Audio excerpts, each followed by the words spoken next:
আমার প্রিয় স্বামী রে, শেষবারের মতো দেখা দাও আমারে, আমার প্রিয়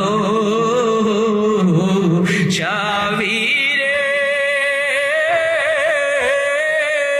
শেষবারের মতো দেখতে মন চাই তোমারে,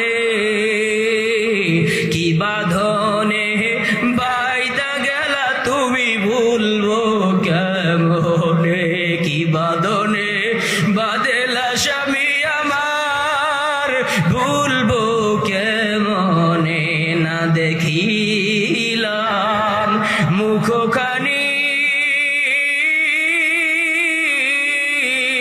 আর হবে কি না তাও তো না জানি, শেষবারের মতো দেখা দাও গো স্বামী।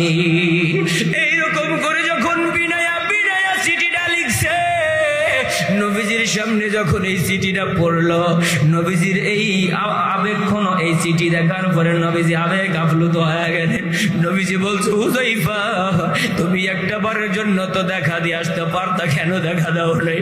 কই নবীজি আপনি ডাক পাঠাইছেন, আমারে প্রধান সেনাপতি বানাইছেন, আর আপনার ডাক শুনে থাকতে পারি নাই গো নবী, চলে এসেছি, একটা বারের জন্য দেখি নাই, তাই তো এই কথাগুলা লিখছে।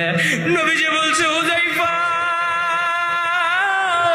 না রে হুযায়ফা, তুমি দেখা না দিয়া যাইতে পারো না, শেষবারের মতো একটা বার হলেও যায় তুমি তোমার স্ত্রীর মুখখানা তুমি দেখে আসো, জোরে কন্যা আল্লাহু আকবার। নবী ছিলেন দয়ার নবী, নবী ছিল মায়ার নবী, নবী কারো উপরে জুলুম করতে পারে না, জোরে কথা কন্যা কেন? শুধুই নবীর উসিলাতে আসলা মানুষ দুনিয়াতে, শুধুই নবীর উসিলাতে আসলা মানুষ দুনিয়াতে, তিনি না হইলে কি কেউ আসতো কি ওই ভুবনে, তিনি না আসিলে কি কেউ আসতো কি এই ভুবনে, নবী বিনে কে তরাবে ফুলসিরাত মিজানে, নবী বিনে কে তরাবে ফুলসিরাত মিজানে, ওগো নবীর উম্মতেরা হয়ে আজি দিশে হারা, কোরআন হাদিস ছেড়ে চলো যখন যাহা চাই মনে, কোরআন হাদিস ছেড়ে চলো যখন যাহা চাই মনে, নবী বিনে কে তড়াবে ফুলসিরাত মিজানে। ও চর রসুলপুরের মানুষ ভালো করে শুনেন, নবী ছাড়া কি কাল কিয়ামতে তরানোর শাফায়াত করার মতো কেউ আছে? রাগ হইতেছেন? আর একটু চালাইলে বিরক্ত হবেন, একটুখানি জিকির করেন লা ইলাহা। কোথায় যাবেন? কিছু বলবেন? কিছু বলবেন?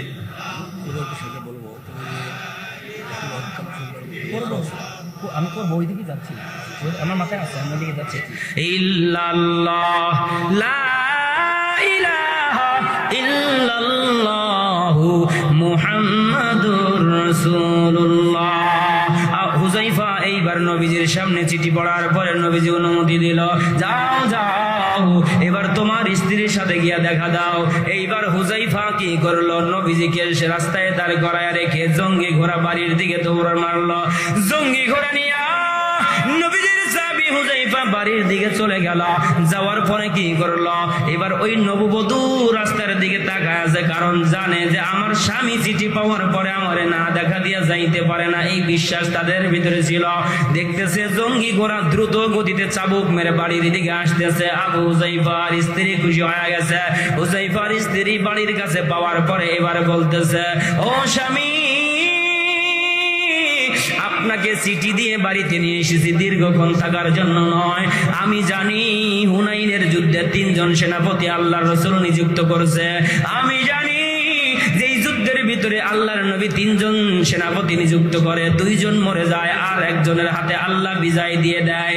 যেই যুদ্ধের ভিতরে আল্লাহর নবী 2 জন সেনাপতি নিযুক্ত করে, সেই সেনাপতি একজন মারা যায়, একজন বিজয় ছিনায় নিয়ে আসে। কিন্তু আমি জানি 3 জন সেনাপতি গো আমার স্বামী হুযায়ফা, আমি জানি আপনি প্রধান সেনাপতি প্রথমেই মারা যাবেন, আপনি বাঁচবেন না, আপনাকে আর জীবন্ত পাওয়া যাবে না। এই জন্যই ডাকছি যে আপনার কাছে কিছু চাই না, আমি শুধু আল্লাহর কাছে দোয়া করব, আপনি বলবেন আমিন। কি চাইতে পারে বলেন তো এই দোয়ার ভিতরে? কি চাইতে পারে? শেষবারের মতো স্বামীকে বিদায় দিতেছে।